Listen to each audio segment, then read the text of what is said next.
Традиционно в преддверии Дня Победы мы проводим различные акции. Вот сегодня одна из наших акций, она у нас проходит под девизом «Никто не забыт и ничто не забыто».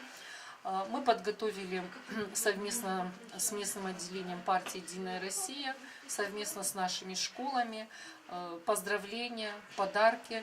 Составили список ветеранов, около 60 человек. В основном это участники войны, которые не могут выйти из дома и которых мы не можем чествовать где-то в других местах.